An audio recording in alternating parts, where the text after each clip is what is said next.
engaging domestic customers and flexibility. What's in it for them?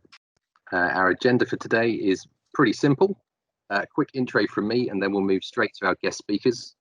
They'll have 10 minutes each, and then we'll move to Q&A. I'll be joined by a colleague of mine, Duncan Sinclair, who will facilitate that Q&A. We're going to start that with some structured questions, which we'll put to each of our speakers, and then we'll move to open Q&A. So to make that happen, if you have any questions for the speakers, please submit them in the message bar. If you can type them in, we'll then sort of collect those up as we go and put them to our speakers, rather than having lots of people chipping in. We're also recording the session. So if you miss any of it, you can play it back, you can share it with your colleagues, and we'll share this pack afterwards, so you'll have it for your record. Very quickly before we start, for those of you who don't know Baringa and don't know who we are, so we're a global management consulting firm. We've got offices in 7 locations now. We work in a lot of countries around the world. Our focus is financial services, energy and resources, and products and services. Energy and resources really is the sort of heart of our business. It's the largest part of what we do, and it's the original part of what we do. And in that space, we work across the value chain. So right from sort of energy advisory with price forecasting, due diligence, transactions, policy advice, right through sort of more operational delivery across the full value chain. So generation and trading, energy networks, retail, and now more and more in distributed energy and flexibility. So to the topic, I think we're all aware that net zero energy systems means more renewables, more intermittency, and low system demand. And of course, COVID this year has given us a taste of that future, which is perhaps not as far away as we thought. And in the UK, at least, we saw, through April and May, we saw record low demand periods. We saw record high renewable outputs, and that presented real challenges for National Grid. We saw the highest levels of negative pricing events, with up to 5% of settlement periods through April and May. And that led to a large increase in balancing costs, up to 30% more, £500 million additional more for just that period. So all of this is telling us that flexibility will be very important. And the question, of course, is where's that going to come from? So today we're focusing on domestic. Lots of studies are showing that there's a high potential for domestic flexibility from domestic customers, and Claire Stark from the AER is going to share with us some of their findings from a recent report examining that value. And we've then got with us Julian Wiley and David Sykes, who are going to look at the question. So, we can see the theoretical value that's there, but do customers engage? And they'll be sharing with us some of their findings from the last years of trials. Trials and also real live market propositions in smart energy. So those kinds of studies are starting to give us some real evidence now, which are allowing us to start to look at questions like, what does the customer proposition need to be? What's the role of automation? What kind of incentives are required, and is there enough to make customers engage? Are the customers we're seeing in some of these trials typical of future networks customers, or are they really very niche and actually the future customer won't engage at all? And then really some of the difficult questions around what are some of the market barriers we might need to address, and in particular the role of price-driven flexibility with implicit mechanisms versus explicit procurement, and how do we combine those mechanisms to solve some of the hyper-locational nature of the constraints that we're starting to see. And ultimately, will customers be part of the problem? Will domestic consumers be part of the problem, or are they going to be part of the solution? So given that context, enough from me, and I'll turn now to our speakers. We're going to start with Claire Stark, Assistant Director at the AER, who's going to talk us through some of their findings in the context of the report that they've just published into the value of DER. And then she'll be followed by Julian Wiley at Social Energy, who's going to talk us through their experience deploying solar and batteries. David Sykes will then talk us through Octopus Energy's experience with their suite of smart tariffs. So, Claire, if you're on, I'll pass the floor to you. Hi, so Ed, just before I start, I just want to acknowledge the Wurundjeri people, who are the traditional custodians of the land where I'm located, and I want to pay respect to the elders past, present and emerging of the Kulin Nation, as well as extending that respect to any Aboriginal elders who may be here today. So If we could go to the next slide, I thought given that there's a variety of people on the call, it might be worth just starting with a description of who the Australian Energy Regulator is and what we do. So in Australia, we're a little bit different to the UK in that we have a separate body, the Australian Energy Market Commission, who sets up our national electricity rules. And they're the ones who refine them and process rule changes. Whereas the Australian Energy Regulator is responsible for implementing those rules and monitoring compliance with them. And part of that work involves looking at the network businesses' proposals every 5 years through what we call a reset process. And those proposals are required to cover things like the proposed expenditure, the incentive scheme application, as well as their tariff strategies. So we sit sort of in that, in between the sort of setting the rules and the people who are working out how to respond to them. So the next slide, please. So in 2014, the Australian Energy Market Commission undertook a major rule change review to think about how network tariffs are set in Australia, and they decided that it was time for us to move away from the more flat rate consumption type charge towards more cost reflective network tariffs, or as the rules put it, to reflect the efficient costs of providing network services to retail customers. As part of this rule change, they introduced a requirement on distributors to develop what we call tariff structure statements, or TSS. And these TSS are intended to work out how a distributor will group customers over the regulatory period, the tariff structures available to those customers, and how the network will go about setting the price levels for those tariffs. The first round was introduced in 2017, and we're currently in the process of getting the second round into place. With the Victorian distributors TSS due to be implemented next year, that'll be the sort of final stage of approvals for us. So how does all of this relate to today's topic? Well, if we can go to the next slide, please. When networks are thinking about how to progress this reform, they have an obligation to consider the customer's ability to understand the network tariff they're on, change or access an alternative tariff, and respond to those network tariffs. And in the AER, we call these the customer impact principles. So, so I guess one of the things that kind of makes this a little bit harder to consider is that the network tariff doesn't go directly through to the customer. It's packaged by retailers with other costs. So we need to think about the way that the retailers interact with those tariffs when considering what that final impact on an end user might be. We've come up with 3 broad groupings that we consider these retail tariffs to sit within. So one is the more traditional, what we call an insurance style or flat rate tariff, where the retailer manages all the risk for the customer. At the other extreme, we're starting to see what we're calling pass-through tariffs, where a retailer will pass through the network tariff structure to a customer that feels that they'll benefit or be able to respond and manage those price signals and the risks associated with that for themselves. The third grouping is, because we all like to create jargon, is what we're calling prices for devices. So this is the idea of a retailer or a service provider having some control of a household smart device and being able to respond to the price signals for them, so that there is some response and dynamic nature there, but the household isn't directly involved in that response. This is a pretty new area for us, and so we commissioned a report from Baringa to kind of explore what opportunities and developments there might be in this sector that would help inform our understanding of the customer impact principles when looking at the regulatory proposals coming in. So next slide, please. Thank you.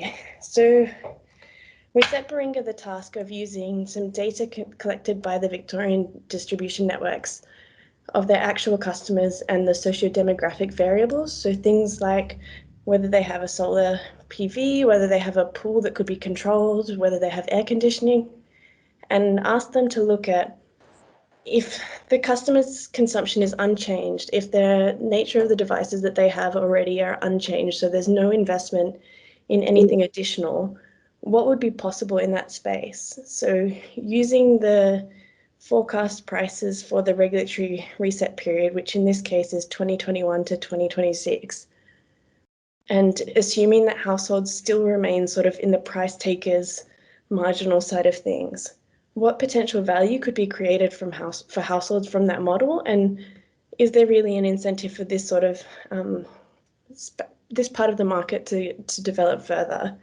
We also asked them to share some of the insights from their work to date. So I think that's the main things that we restricted them a lot, and just really tried to work out, given the current context, what opportunities are available. So next slide, please. So they found that there was actually a fair amount of value that could be created. And this ranged from sort of $40 to $50 a year for households with air conditioning through to about $1,300 to $1,800 a year for households with solar PV and electric vehicles. And the air conditioning value is relatively low because we constrained them to the current conditions, where distributors' practice is only to moderate a household's or reduce their load during the absolute peaks of the year. And I think it's to about 50%. So there was really limited opportunities for them to use that asset. Baringa will also want me to tell you that this was done with perfect foresight. So the full value may not be achievable in the real world practice, but I guess I'd kind of see that as slightly offset by the fact that we place so many other restrictions on this modelling. In thinking about the developments in this sector to date, they kind of came up with a few insights around what's been happening so far around a lot of the prices for devices models retail offers in the market have been a lot more focused at those larger assets that have a lot more reliable loads, but that we are starting to see the more pass-through style of product for customers with electric vehicles. And I think Octopus might talk to you about that a bit later today. But the sort of complexity and relatively low value per an asset that I guess the air conditioning sort of example gives you shows that it hasn't necessarily been an area of focus, but that doesn't mean that it's not starting to emerge as something. And we've seen responses to the recent solar sponge network tariff, the solar sponge network tariff in South Australia, and retailers emerging in that space with more AI-based models, as well as AGL, one of our major retailers, announcing a Netflix-style subscription retail offer for customers with electric vehicles. So we are really starting to pay a lot more attention to this space. And I think over the next few years, we'll be watching it quite closely to be able to inform our assessment of the next round of tariff structure statements. So that's all I had to say. Fantastic. Thanks very much, Claire. Obviously, you'll get your chance to put some questions to Claire as we get into our Q&A, and we'll discuss more of the intricacies of this with her. Interesting to hear the thinking that you're doing around different models for pass-through arrangements for tariffs or not, and also obviously good to see the theoretical values here. And as we move on to our next speaker, I think we'll get to test some of those values and have a look at some of the models that are being trialled in the real world. So thanks very much, Claire. We'll move now on to Julian Wiley. Julian, if you want to take the floor. Thanks, Ben. Good morning, everybody. Excuse me, thanks to Baringa for inviting me on the floor. So really, I think social energy can show an example of what Claire's just called prices for devices. And we're successfully running this model in the UK with thousands of customers reducing their energy bills. Social Energy have created the world's largest connected network of residential solar and battery systems. We've currently got 5,500 connected, homes connected as mini power stations. I think everybody on the call probably knows is a virtual power plant. And we're achieving bill reductions on an average of 70%. We can also commission Baringa, and from our simulations, we expected around 70%, and that's exactly what Baringa said, so we're very pleased with that. And I think the main difference is to what Social Energy are doing. It's our business as usual now. We've been in trial for probably 6 years in total, and now we're out there attempting to scale the business. We allow this to happen autonomously, so the homeowner participates in a variety of revenue stacks. So we put their homes into frequency tenders, district network constrained zone tenders, and at the same time we maximise their solar self-consumption using AI, and we very carefully manage a battery so we don't overcharge a battery, and we actually can optimise the life of that battery. So how do we do it? We've developed algorithms that predict residential solar generation and self-consumption and optimise the control of hardware like storage through our home energy management. We increase solar self-consumption, we maximise energy export and import value using data-fed predictive analytics, and we get grid balancing and ancillary revenues for the customer, for the homeowner. We do this uniquely in each home. It's not something that we do. It's how we gain the additional extra income for each home. So when somebody's in, we're not using their power. When they go out, we're using their power in our fleet. Next slide, please, Ben. Oops, that's it. So we, what do we deliver? Reduce energy bills, as I've said, and we make clean energy cheaper than fossil fuel, which we think is what will engage customers into. When energy is cheaper and it's greener, then they will move to it. We make a residential battery and solar more viable. I know it's already viable in Australia, but in the UK, it's not particularly a viable proposition. And when you plug into our social energy hub, then we make that battery and solar system more viable. We bring resilience to a grid. In the UK, we've an ageing grid that was designed top down, and we're changing it to bottom up, along with some of the other people in the sector. We bring new capacity, which we need for electric vehicles and decarbonisation and electrification of heating. We peak shave, and we've got various income streams that we stack, our algorithms stack. Frequency, tariff avoidance, reactive power.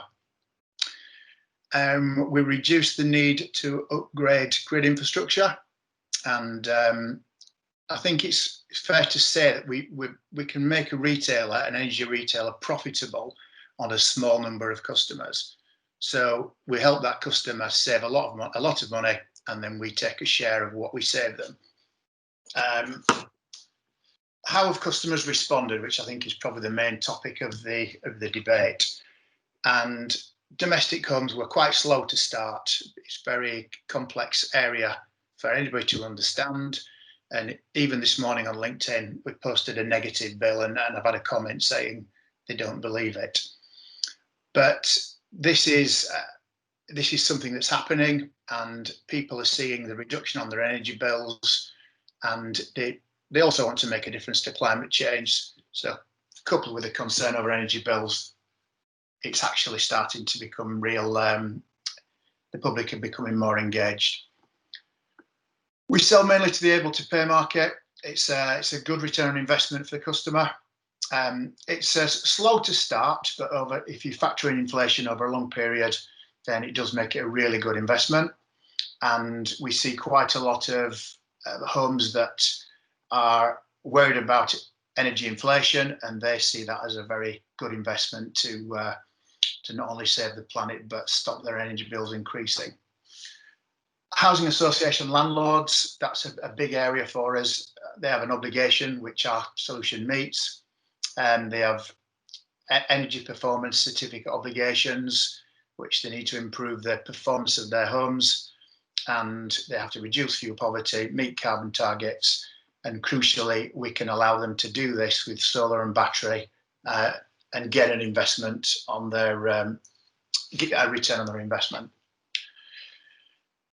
Our plan really is to go around electricity retailers globally, enable retailers to participate profitably in decentralized energy. There is a lot of people in the sector, but we are, because we've been doing this for so long, we're quite far ahead. And it's quite difficult to make this stack up for the consumer. So we've managed to achieve that by lots of clever technology.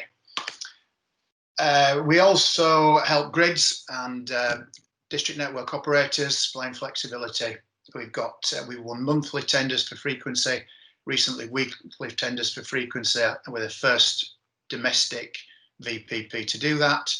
And then more recently, we've won constrained managed zone tenders from 2 of the district network operators. Next slide, please, Ben. How am I doing for time, Ben? Am I okay? Am I still okay? Yeah, no problem. Another 5 minutes. Oh, great stuff. Here's an example of what we do in the UK. So here's an average bill, no solar, £763. The home buys solar and they get a saving, which is not really a viable proposition for them. They need to be engaged in climate change. If they put a battery on, it improves again, but actually the battery is quite a high cost at the moment, so there's not really a business case there. And when you plug into the social energy hub, then we optimize the whole system, and you see the annual saving is £668. So that's approximately a 70% saving. And you'll see in a minute we've got some negative bills. It's probably good again to just point out here the homeowner doesn't have to change any of their normal behaviour. So they don't have to change when they're going to put the washer on, they don't have to change when they're going to do the ironing. Our AI learns their home usage patterns, and then we use the battery and solar generated energy to act around their lifestyle. Interesting for the Australia listeners, we are opening Australia. We've applied for a retail license and hopefully we'll be active by Christmas.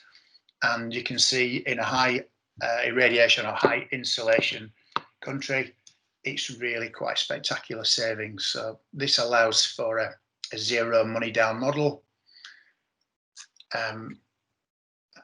Sorry, have I got the next slide there, please, Ben? Sorry, I missed the slide. There you go. Sorry about that. So I'll just give you time to take that in. I think in Australia, solar is viable anyway, so it's a good investment. But actually, when you add a social energy system and battery, it becomes a very good long-term investment and actually self-funding. Next slide, please, Ben.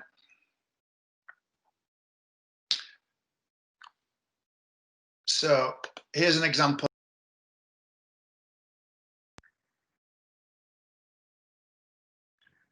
Sounds like Julian might have just been put on mute. Julian, I don't know whether if you're still with us, if you could come off. Am I there, Ben? Yes. Yes, we've got you back. Oh, great stuff. Back on. So here's a bill that posted on LinkedIn recently.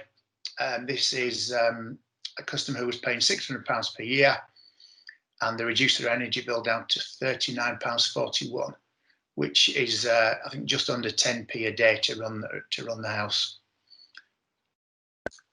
It's and just to prove there's more, if you don't mind moving to the next slide, Ben. We then found we are getting customers who are negative energy bills. So this is a customer here who is building up a negative credit on their bill. Probably a great example of prices for devices, how it actually works in the UK. So we expect this to be a lot higher in Australia. And finally, one more slide. Here's another customer here who's got a credit of £3.22 after using their electricity, making them a profit of £52 and 70p in credit. Sorry, not a profit, in credit. Interesting to note that we're working on hot water cylinders, and if as a demand side response device. So when we add this, hopefully in 2021, we'll be adding this to the offer, followed by electric vehicles and an HVAC. So this is bringing prices for devices into who knows what kind of savings, but we're guessing around maybe £1,000 for a saving in the UK. Next slide, please, Ben.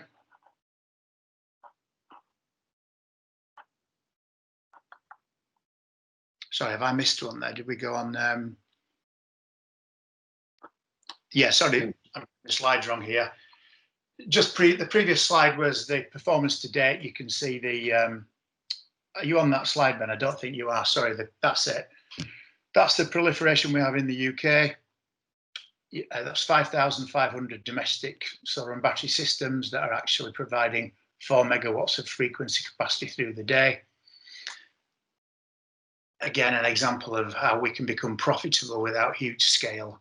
And the next slide, Ben, please. Summary of the benefits we deliver. The main customer benefit is obviously the reduced cost of energy, the fact that they don't need to change any behaviour, and long-term protection against energy price inflation. Scale partner benefits are a recurring revenue share. It's possible for them to get hardware profit or a share of hardware profit. And then long-term customer retention, something that in the UK the retailers suffer from as they switch websites, constantly changing suppliers. But actually, when you reduce somebody's bill, then you get a happy customer, and the data then can be used for a long-term journey of bill reduction and carbon reduction. And then also, it's very handy as a retailer. The very accurate data allows us to reduce the imbalance of trading through 94% predictive analytics. Next slide, please, Ben. So some of the hurdles we've overcome. The hardest hurdle really was to make this proposition viable to persuade a consumer to purchase. I think the key to large-scale adoption of demand-side response or prices for devices is to make it a really viable option. And batteries will come down in price, become more efficient, solar's becoming more efficient. So I think everybody knows this is the future of energy. We've just managed to achieve it before most people and starting to scale it. Cost of customer acquisition is another obstruction where we've overcome it somewhat. Speaking to some quite large scale partners, which makes it very easy to get the solar and battery out to the customer, reducing the capital cost and hence improving the investment for the customer. We have had trouble controlling some of the solar resellers when you've got a third party trying to explain frequency response, reactive power, energy trading. The message can get misconstrued. So we've now come up, which we're launching in November, a very easy way for everybody to understand. I won't touch on it now, but when you see it, it will make a lot of sense. And another problem, we've got very happy customers, but when we first kick off, the SMEX meter in the UK, the smart meter, we need a smart meter, and the customer buys the solar and battery, plugs into Social Energy, and we've told them we're going to reduce the bills, and nothing happens until this meter is installed. It's totally out of our remit. We're nothing to do with that, but unfortunately, if you look at our Trustpilot, you see it's dropped from 4 point something, and nearly all the complaints are around the SMEX meters. So worth getting that in there. Our actual satisfaction and net promoter scores are sector leading. I think another thing that's been a problem is investors are slow to arrive in the sector. The third party ownership models in the UK should have arrived by now, but because the merchant revenues are not seen as bankable, this has slowed down the process. I think really I've talked quite a long time. Thanks everybody for listening to Social Energy. Julian, thanks very much for that. Really interesting and great to see see this in action, and a really interesting point about how with that automated system, no actual customer behaviour change is required, and how the proposition can just cope with their normal behaviour. And of course, really interesting to see the kind of saving levels you're generating, which you can compare back to Claire's presentation now. I should obviously point out that we didn't pay Julian to plug Baringa. You'll notice there's a common theme here amongst the speakers, which they are, of course, all our clients. But thanks very much for that plug on the accuracy of our forecast, Julian. I'll move on quickly to David Sykes. David, over to you. Thank you. Can you hear me all right? Yes. Good stuff. Hi, everybody. I'm David Sykes. I've got a fair few slides, so I'll rattle through. Do you want to go to the next one, Ben? Yeah. So I'm from Octopus Energy. For the Australian crowd who might not have heard of us before, we started in 2016 in the UK as an energy supplier. We've grown to 1.7 million customers since then. In the meantime, we've picked up, so we've built a technology stack that allows us to do sort of full stack retail energy and smart energy, which has meant we can white label. So we white label a few of the big retailers in the UK, so M&S Energy, Co-op Energy, London Power, which is the London mayoral energy supplier. We also license our technology to other suppliers, so Good Energy in the UK. We started moving all of E.ON and npower's book over to our technology stack recently, and we've also entered 4 countries as of yesterday, so Germany, Australia, America, and the UK as our sort of market share. And we have a good relationship with Australia, and Origin invested in us earlier this year, so they are a partner, and we're replatforming their retail business at the moment as well. Next slide, Ben. So crucially, what sets us apart from most retailers in the UK, and perhaps not all, is that most retailers will cobble together a technology stack. They're retailers first and technology companies second, if technology companies are a tool. Octopus started as a technology business, an e-commerce business, which does energy retail. So we built a technology stack which delivers the full customer journey from industry integrations all the way through to customer communications and CRM. And that allows us to be very flexible, to move fast, to define our own products, and to do things like white labeling and licensing. Next slide, Ben. So there's really 2 fundamental beliefs at Octopus, and they're fairly simple. So number one is that consumers need to drive the energy transition, or it won't happen. So ultimately, the energy transition is all about changing the way we consume energy to be green. And if we try and drive that through, obviously, the sort of policy and regulation has a huge role to play, but if we try and drive it just through that, we're going to fail. So it's all about coming up with great consumer propositions, the kind of stuff that Claire and Julian have been talking about and doing to actually bring customers along the journey. So it's got to be better for them on the other side of this than worse for them. And then this one is a bit more nuanced, but we often, I think we think about the demand curve in particularly the UK as being this sort of static, unchangeable thing, and then we layer all these clever technologies on top to try and feather that demand curve to meet the generation curve. And we think about it differently. We think you've got to flip the whole system on its head. You reshape the demand curve to match the generation curve. So how do we use consumers to fundamentally reshape that demand curve? And that's why we started out on our smart tariff journey. So Ben, next slide.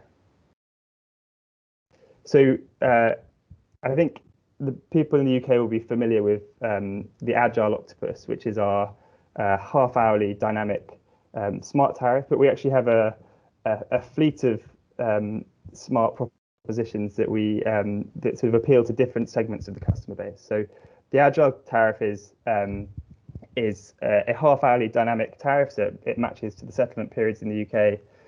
The prices are purely a function of the wholesale market, so they're based on a formula. We don't touch them. They can go negative, so we have plunge pricing events where everybody fills up their EVs and gets paid for it. Prices are set day ahead, and they are, they follow a heuristic of being cheapest overnight and and also typically cheapest when there's a lot of wind on the system in the UK. Wind is often one of the drivers of wholesale and solar, I guess.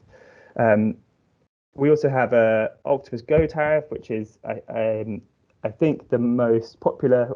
I think we have put most of the EV drivers in the UK at the moment on that. It's just a fixed time of use tariff, cheap overnight for 4 hours, and has integrations with a bunch of smart EV chargers. We have Go Faster, which we worked a little bit with Baringa and UKPN, who's a DNO in the UK on, which is the same thing, but the customers can pick their slots, so it adds an element of consumer choice, and I'll talk a little bit about what that enables us to do later. We have a Tesla Energy Plan, so that's a sort of, I guess, more in line with the social energy type proposition, which is fully controlled, fully optimized. You need a Powerwall, an EV, and solar, and in conjunction with Tesla, we fully optimize that for the customer to bring down their bills. So we give them a fixed import and export rate off the back of that, which is very low.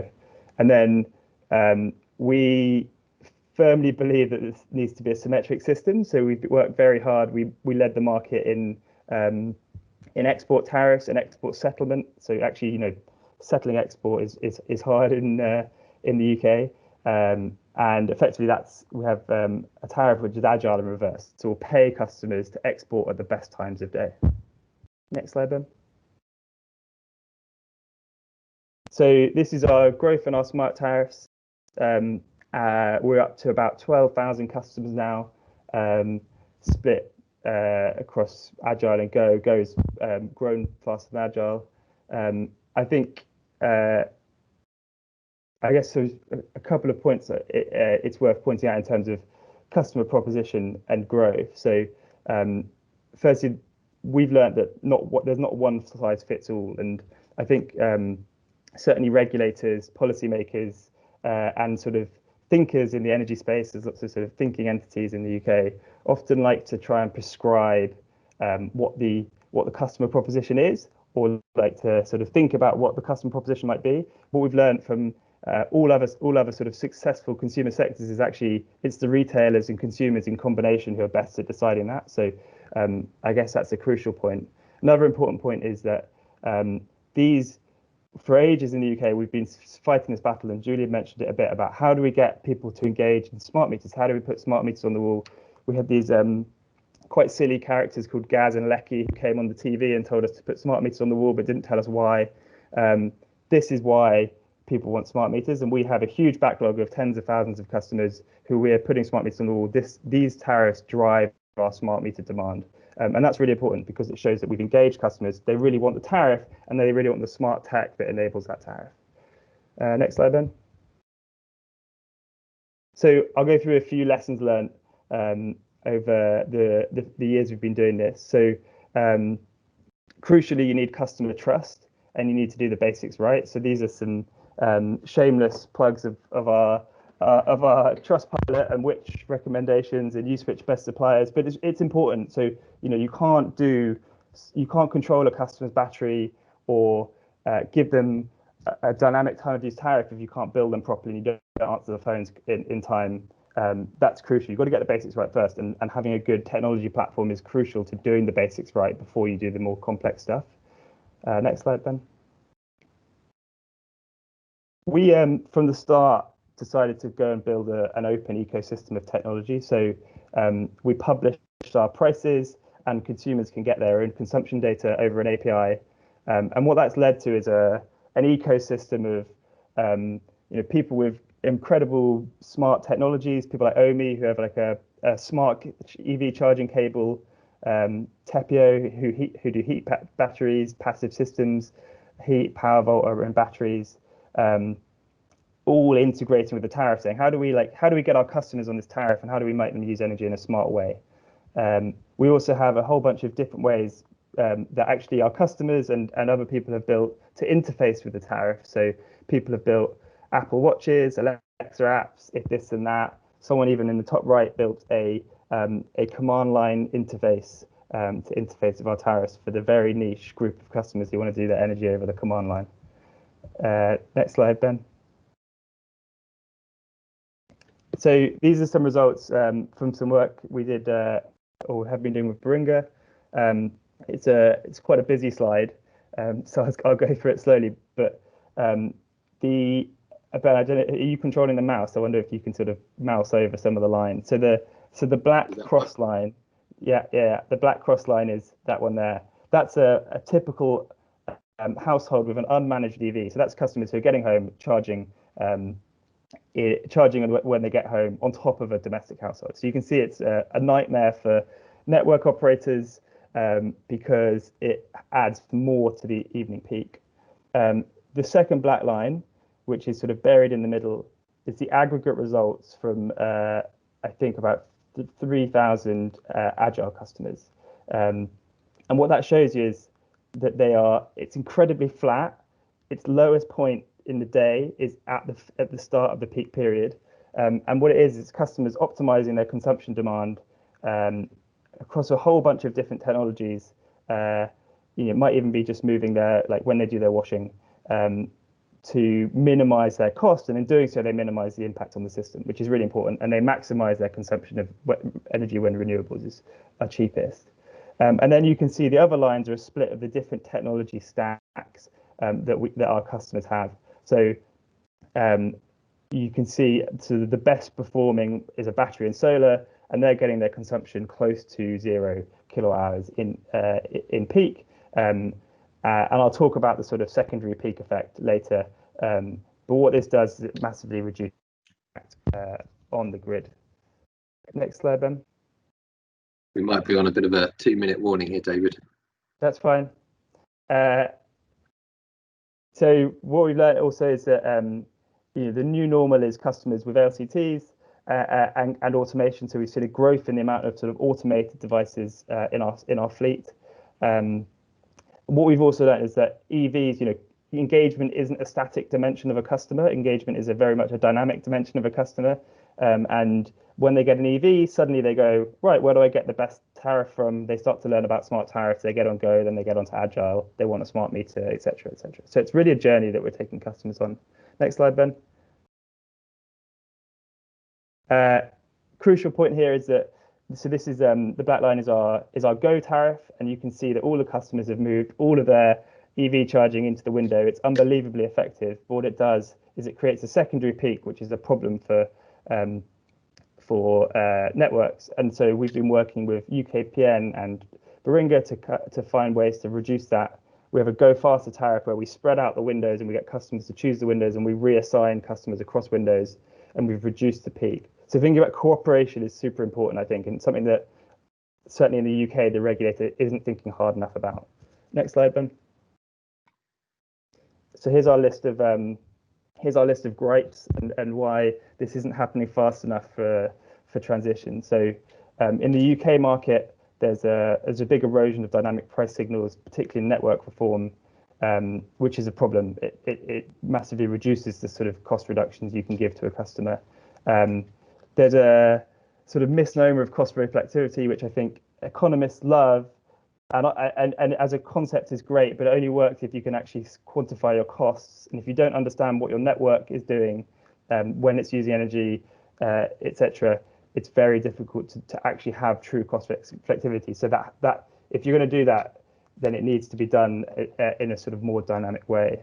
In the UK, we've got network flexibility markets being set up, but very slowly, and so revenue is sort of falling between the gaps of static price signals and flexibility markets. I talked about the sort of prescription of tech.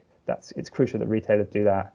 And crucially, I think, I don't know if this is the same in Australia, but in the UK, there's not a sort of like Apollo mission type, everybody, let's put our heads together and collaborate to come up with like the right solution here. It does feel like there could be a lot more collaboration. How do we use smart meter data to help networks? How do networks expose their problems to suppliers? So that's me. Sorry, I probably talked a little bit too long. Hope it was interesting. Thank you. That's great. Thanks very much, David. Really interesting to hear about the level of customer engagement you're getting, the rise in automation, and some of the challenges of sort of dealing with the kind of herding, the reshaping of the curve that you talked about, and the issue of secondary peaks. I'm going to pass now over to Duncan Sinclair, who will facilitate the Q&A for us. Obviously, Duncan, we are a little bit behind where we wanted to be, but you've got 15 minutes to facilitate that. I'm going to come off present mode, if that works, just so that we can see each other a little better. So hopefully you've got your questions written down, Duncan. I do, thanks Ben, and yes, good evening and good morning to everyone. Duncan Sinclair here, one of the partners based in the London office, although I have spent quite a bit of time in Australia over the last couple of years, so it's been really fascinating to kind of see the differences and similarities between the two markets. And I think it's fair to say from what we've seen, there's a lot that both markets can learn from each other, and some really fascinating talks this morning. Apologies for the slightly over-branded background, but my kitchen is a bit messy, so I decided to use that. So you've been posting your questions as we go, which is great. So I've been trying to pick up some of those. So I think one of the themes that seems to be coming through is whether reform to network tariffs are going far enough, particularly in terms of dynamic pricing. I don't know, Claire, whether you could just help us understand what the different DNSPs are proposing in the different states in Australia, and whether you think that's going as far as necessary. So I guess I would say that we're on a journey, that you know, a lot of things in the energy space, it's an essential service and it requires that sort of social license for reform. So I think that there's a lot of work happening and we are seeing progress. So as I said, we're in our sort of what we're calling the second round of tariff structure statements, and we are seeing networks take things a lot further. So in Victoria, there's currently quite a large peak for the time of use. So it's sort of 7 a.m. to 11 p.m., which is not that concentrated. And in the new round that's due to start next year, they'll be narrowing that peak a fair bit to about 3 p.m. to 9 p.m. So we're seeing sort of those gradual changes happening over time at that sort of wide scale. And we are seeing a lot of innovation and things happening on the margin as well, particularly in relation to procurement of demand response. So using more dynamic, more locational price signals in that sort of a space. So I think there's quite a long way to go before we get to, you know, what we would see as the optimal outcome. But we are seeing a lot of progress happening in that space. And and I've seen James Bennett in the comments section. So he's the pricing manager for South Australia Power Networks. And they've done some really interesting work with introducing what we call a solar sponge, but a really heavily discounted period during the course of the day to try and incentivize people to move their demand to when there's a lot of excess generation from solar. And I think that it's those sorts of innovations and trials that help build some customer trust and help us sort of take things further as we iterate through this process. And there was one comment about the uptake in Victoria of time of use tariffs has been quite low so far. Is that something that's troubling you, or do you think that's just early days?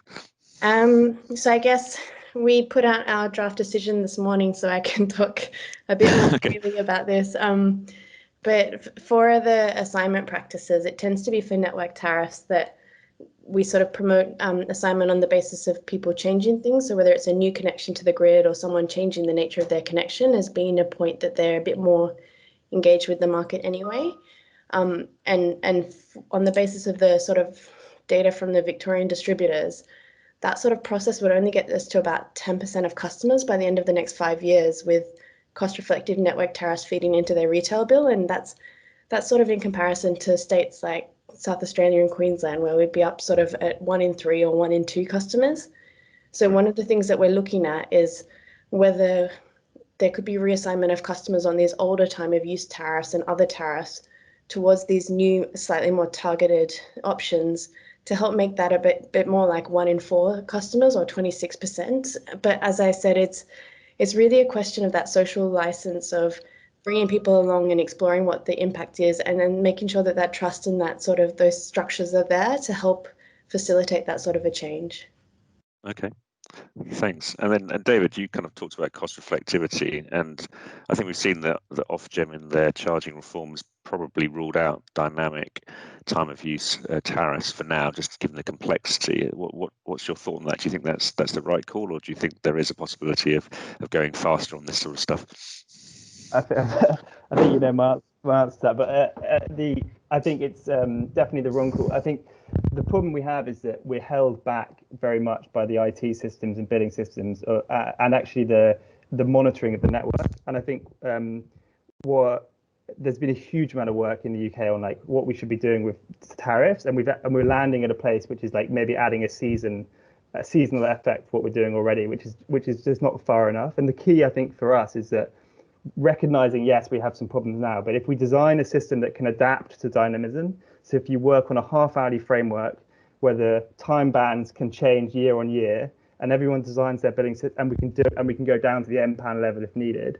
If we design our billing systems around that, we can adapt over time, start with a red, amber, green, and then move on. But I think there's a sort of lack of ambition in the UK as to like, actually let's do that. Let's build a framework, and then let's iterate into that framework. Yeah, I mean, there seems to be an interesting debate, and we've seen it both in Australia and here in terms of the role of price signals versus direct procurement of flexibility services or ancillary services. And I'm interested, Julian, in particular, it sounds like you've had some success in outgating small-scale response into the national grid ESO balancing services markets, but also the sort of the DNO, DNSP level as well. So just talk us through how easy was it to overcome those barriers, and do you see that as a good route forward as well?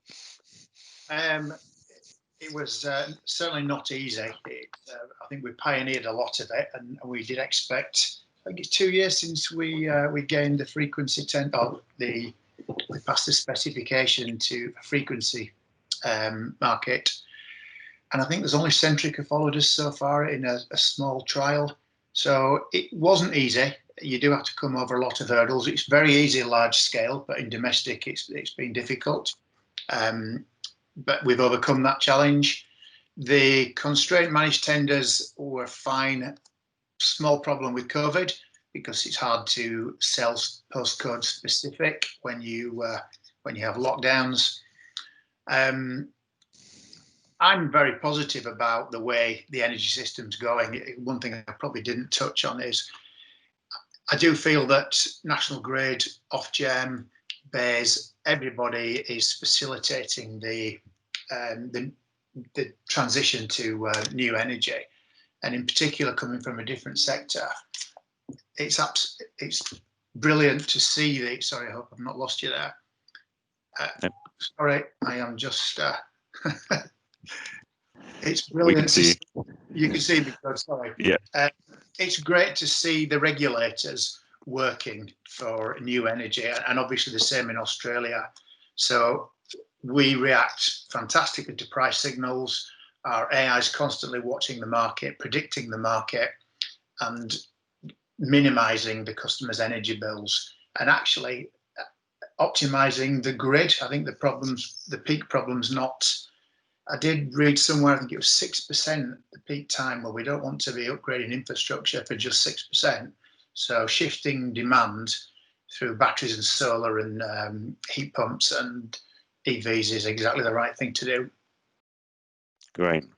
There's some comments in the chat, and the question we had around, particularly whether is this, obviously we've seen quite a lot of uptake already, but is this, a niche activity? Are these certain types of customers who can afford or can engage in the market, and do wider customers benefit from it? And I think that's kind of an interesting question, and maybe going back to David on that one, because I know you've got some views on it, that I think there is a perception that this is a kind of an activity for those who can afford Teslas or Powerwalls, etc. But what's your perspective on how that might evolve going forward? Yeah, so I think that's something that gets leveled at us a lot, and we don't see it as a problem. We actually, as I said, we don't see engagement as a sort of static entity. You can't say you look at every customer in the UK and go, you're going to engage in smart energy, and you're not. So a few myths to bust. There's the UK. I saw something about no customers switch anymore, and the UK energy market hasn't changed for years. It actually has. We've lost. Two of the big six have consolidated. One of the big six is owned now by one of the challenger suppliers who are trying to do all this stuff themselves. That in any other sector, if you saw that in banking, you'd be like, this is radical. So, hats off to Ofgem for sort of creating and facilitating that kind of change. So customers are moving to good value, good service suppliers. So that's like myth one. Myth two is that this stuff is for for rich people and you can only do it with an EV. That's not true. As Julian said, there's all sorts of interesting stuff you can do with heat. Actually, most of the electric heat in the UK is concentrated in lower income households. We looked at all the profiles of our low income warm home discount households. They actually have much better profiles for shifting energy because they have electric heat and they're home in the day, so they can shift their demand around much easier. They can shift their heating into their time. So and the other thing is to look at other sectors. So if we look at the mobile phone sector, if you'd looked at the sort of the queue at the iPhone store for the first iPhone, you'd have said iPhones are for rich people. If there was a regulator, you'd have said iPhones are for rich people. Let's ban them. Actually, now you look what the iPhone enabled. The iPhone enabled £40 Android phones, which allow people to sort of call an Uber to their home from their £40 Android home. So I think let's be patient with it. EVs and electric heat will drive a lot of that engagement naturally. We're seeing a lot of interesting packages. So we have a lot of EV companies in the UK coming to us and saying, can we package Go with the car? And we see Smart Heat doing the same. So heating companies saying, we want to install heat and we want to recommend your tariff alongside it. So it's the engagement point. We've just got to make sure that the revenue streams are there and the signals are there so that we don't kill this in its infancy. Great. And then Claire, so as a regulator, this question about equitability and can every customer benefit, even those who aren't engaging? What's your take on that? I mean, I guess so. A few years ago, it's a little bit out of date, but the Productivity Commission, which is an economic advisor for our government, did some analysis, and they identified that about 25% of the network capacity in New South Wales, one of our states, is only used for about 10 hours a year. So as I think Julian was saying before, if we could move that sort of one really marginal energy, that would create massive savings in terms of investment required for networks, and that benefits everybody. And yes, the people who are delivering that should be receiving that reward through the reduced bill, but I think that there are ways for everybody to engage, and we're seeing a lot of really interesting complementary initiatives around Australia. So state governments doing explicit subsidies to look at how do you get solar into public housing and rentals and things to make that an equitable thing. And I guess that's where we see that role to be is for the regulator to set up the structures and try and give those price signals to inform people's operation. And then for the state governments or federal to come in and provide those complementary measures to help make that a little bit more equitable. Great. Okay. Thank you. I'm conscious of time, so I'm going to wrap up there, which is a shame because I feel like we could go on for at least another half an hour. There's loads of questions in the chat that we haven't got to, but we'll try and follow up on some of those as well. So thank you very much to our three speakers. I found that really fascinating, doing the compare and contrast with Australia and the UK, similar issues globally. I mean, I think the takeaways for me were very much, this is happening. There are barriers, but they are being addressed, and people are finding ways around it. The technology is evolving all the time, and we're seeing, not only customers are engaging, but actually some of the kind of more theoretical assumptions of what the savings might be have been borne out, which I think is really good to see. So I think that's good. I like the concept of collaboration and cooperation as well that David mentioned. I think that's a really, really important one as well, because there's a lot of speculation, I think, about what customers might want or don't want. I think it's fantastic to be able to actually see what they're really doing and engaging with them. So that's been fascinating as well. And then, of course, the whole issue around network tariff reform, which is a very complex issue and one that obviously customers themselves won't necessarily engage with, but regulators are grappling with, I think is fascinating. And technology will help, will make the art of the possible much greater over time, which I think is fantastic. So lots of interesting thoughts there. So thank you very much again to our three speakers. We've recorded this, so we'll make this available. We'll follow up on the questions that we haven't managed to answer, and hopefully people have been able to connect through the chat, and hopefully there'll be side conversations going on and new connections made. So thank you very much for your time, and we look forward to the next session in due course.